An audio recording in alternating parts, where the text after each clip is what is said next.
नारियल नहीं, मनुष्य का निर्माण कर रहे थे। बाद में रोक दिया गया। अब इसलिए नारियल की रचना देखो, नारियल की रचना भी, वो नारियल बाद में बन गया, पहले वह मानव सृष्टि बनने जा रहा था। नारियल कैसे? आपने देखा होगा नारियल की दो आंखें, खोपड़ी देखा उसकी, उसमें बाल होते हैं, जटा। नारियल भी बाल, जटा, उसकी भी दो आंखें, उसके अंदर भी पानी। जैसे माता के गर्भ में क्या होता है, पानी में ही बच्चे का निर्माण होता है। तो कुछ रचना विश्वामित्र जी ने की, आगे का प्रोसेस करें तब तक रोक दिया भगवान ने कि भाई ये क्या कर रहे हो। तो बोले अच्छा चलो ठीक है। तो जितना बन गया, उतना जितना बन गया वही नारियल कहलाया। इसलिए जब नारियल तोड़ते हैं मंदिरों में तो वह बलि ही माना जाता है।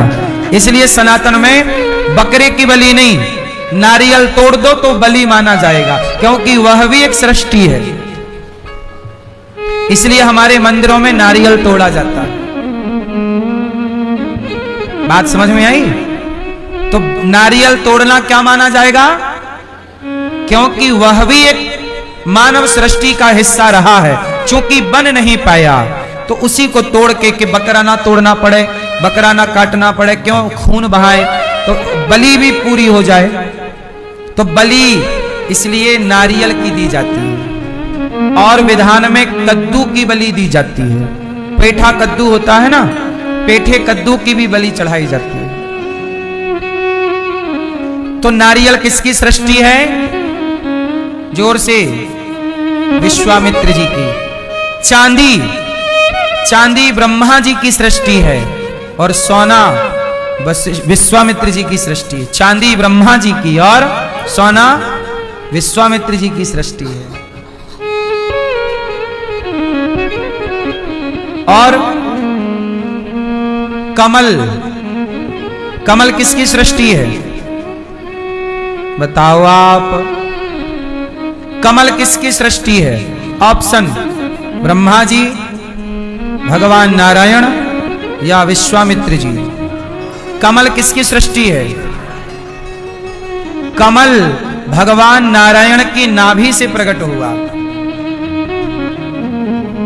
कमल भगवान नारायण की, जोर से, नाभि से प्रकट हुआ।